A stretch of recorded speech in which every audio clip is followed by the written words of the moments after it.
Day 1. Unusual activity. The International Space Station has always been my second home. Up here, above the chaos of Earth, there's a sense of tranquility, an isolation that can be both comforting and unsettling. But today, something was off. The sun, our lifeline, seemed different. It was brighter, more intense.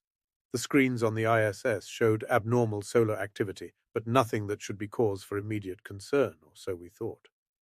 As an astronaut, I've been trained to handle any situation. But as I stared at the data coming in, a knot of anxiety twisted in my gut.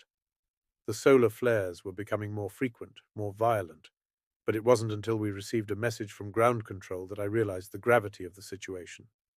ISS, this is Houston. We're tracking significant solar anomalies. The sun's expansion rate is increasing. We need you to stay vigilant. I could hear the strain in the controller's voice, a tone I'd never heard before.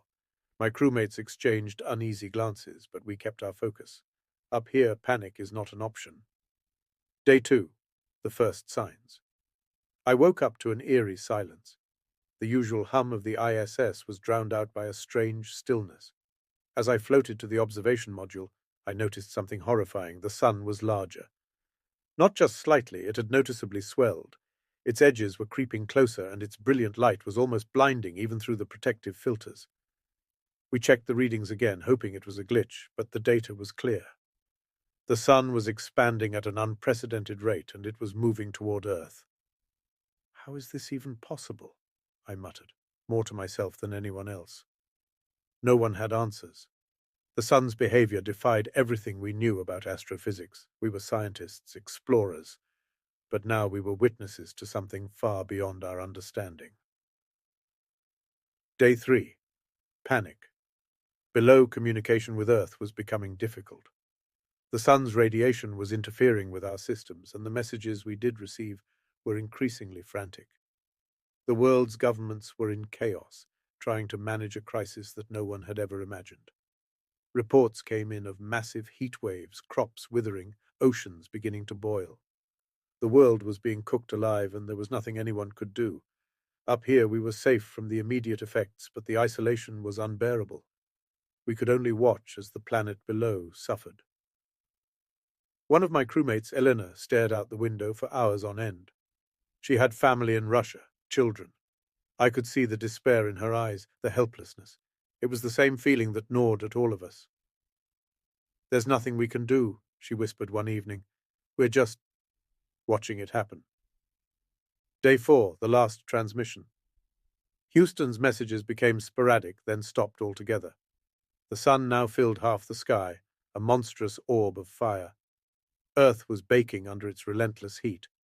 We knew it was only a matter of time before the atmosphere ignited and the world below was consumed.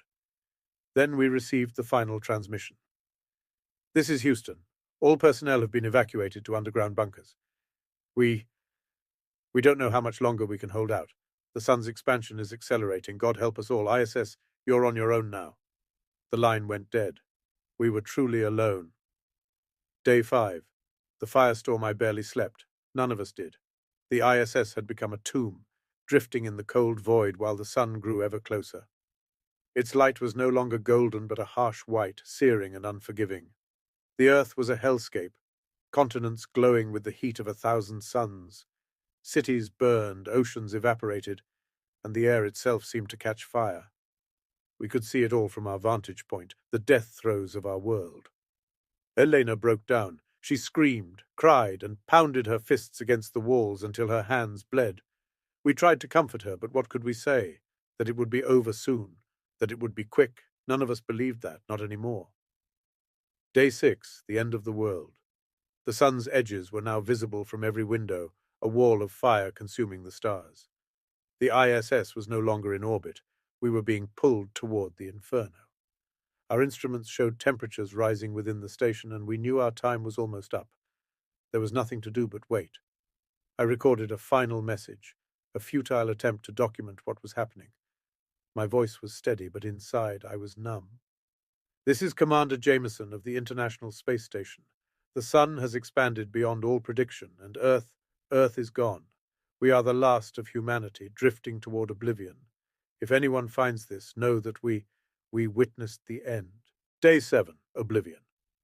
The station is shaking now, the metal groaning as it heats up. The sun is all I can see, blinding, all-consuming.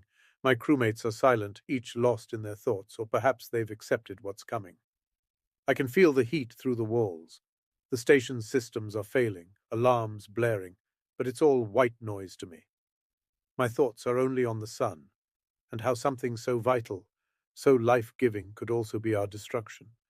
And then there's nothing but light, blinding, burning light. The sun is upon us. This is the end.